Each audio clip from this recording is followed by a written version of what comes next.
चलिए देखिए question number 47 है।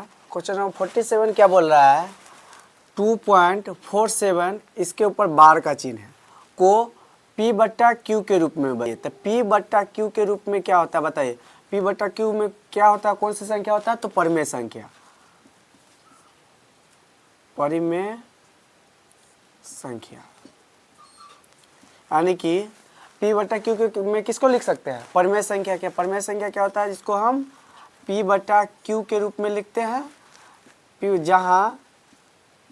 जहाँ Q बराबर नॉट जीरो तथा जिसका HCF 1 हो उसको क्या बोलेंगे, परिमेय संख्या। आप लोग को ध्यान में रखना, परिमेय संख्या अगर पूछे तो क्या होगा, परिमेय संख्या P बट्टा Q के रूप में होगा, जहाँ Q बराबर 0 नहीं होगा और जिसका HCF कितना आना चाहिए, 1 आना चाहिए। तो ऐसी संख्या को कौन सी संख्या बोलते हैं, परिमेय संख्या। तो चलिए हमको लिखना है P बट्टा Q के रूप में बदलिए। तो देखिए ऐसा प्रश्न को क्या करेंगे, तो चलिए देखते हैं ऐसा प्रश्न को कैसे सॉल्व करते हैं। तो देखिए क्या दिया है, 2.47 इसके दोनों पर बार का चिन्ह है। तो आपको कभी कभी दे सकता है 2.7 के इस पर 1 पर बार दे सकता है, 2 पर बार दे सकता है। तो आप लोग ध्यान से सवाल को देखिएगा, सॉल्व कीजिएगा। तो चलिए कैसे सॉल्व करते हैं। तो देखिए 2.47 इसका मतलब क्या हुआ, 2.47 क्या हो रहा है, बार बार रिपीट हो रहा है। 47 क्या हो रहा है, यानी कि दोनों को माथा पर क्या, इसके दोनों पर बार का चिन्ह है। इसका मतलब क्या है, डैश डैश करके इनफाइनाइट तक गया है। तो चलिए अगला स्टेप में देखिए ऐसे आपको क्या करना है, लिख लेना है। तो चलिए देखिए, तो यहाँ पर बार का चिन्ह है ना, तो पहले इसको क्या कीजिए, x मान लीजिए। क्या कीजिए, x मान लीजिए।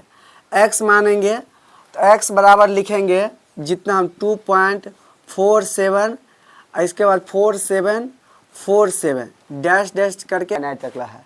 तो इसको हम क्या कीजिए, समीकरण 1 मान लीजिए। अब बताइए, जब इतने यहाँ पर 2.47 है, यहाँ x मान लिए, इसको समीकरण 1 मान लिए। अब यहाँ पर क्या करेंगे, 1 लिखेंगे, यहाँ पर 100 से 100 लिखेंगे, x से तो x लिखेंगे क्योंकि 2 को साथ पे क्या बार है तो 2 को 0 बैठाएंगे। यहाँ पर बराबर, अब देखिए यहाँ पर दशमलव यहाँ पर आ जाएगा, यहाँ पर 47 बचेगा। इसको समीकरण 2 मान लीजिए। अब आप लोग क्या कीजिए, समीकरण 2 में से 1 को घटा दीजिए। तो 2 में से 1 घटाएंगे तो कितना होगा, 100, तो 100 लिखिए x। इसको घटाएंगे तो -x बराबर 247.47 इसको पढ़ते हैं, माइनस करेंगे 2.47 में। अब देखिए आप लोग इसमें से घटाएंगे तो कितना होगा, 99 पर है, यानी कि 99x बराबर, देखिए यहाँ 0.47 है, इधर ही 0.7 है, तो ये 0 बच जाएगा, सिंपल सा। अब 247 में से 2 घटाएंगे तो कितना बचेगा, 245। तो 245 लिखिए। अब चलिए, अब x का मान निकालना है तो क्या लिखेंगे, x बराबर लिखेंगे 245 बट्टा में 99, तो 99। यही हमारा क्या है, आंसर है। तो आप लोग ऐसा सवाल को बनाइएगा।